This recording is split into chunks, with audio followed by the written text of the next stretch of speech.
Hello बच्चों, let's see the question.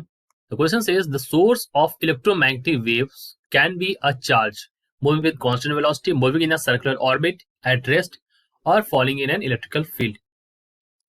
So the key concept that will be used over here. देखिए यहाँ पर जो इलेक्ट्रोमैग्नेटिक वेव हो जाएगी उसका सोर्स के बारे में पूछा है. सो इलेक्ट्रोमैग्नेटिक वेव प्रोड्यूस कैसे होती है? It is produced by an accelerated or oscillating charge. So we can say कि an electromagnetic wave, we can write it as electromagnetic wave, EM wave, can be produced by accelerated or moving charge.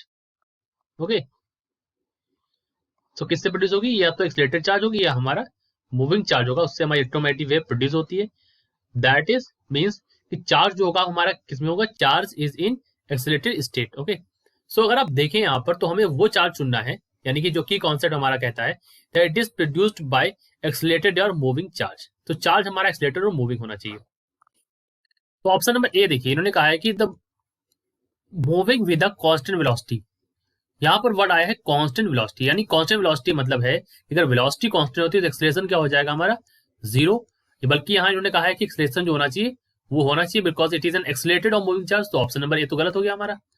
Moving in a circular orbit, तो option number B सही है. Moving in a circular orbit, it is moving. Okay, option C कहते हैं कि it is at rest, तो ये गलत हो गया, रेस्ट पर नहीं होना चाहिए, it should be moving.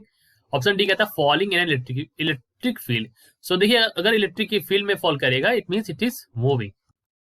So correct option हो गया हमारे पास ऑप्शन नंबर बी और option number D. These are the correct answers. I hope you understood it well. All the best.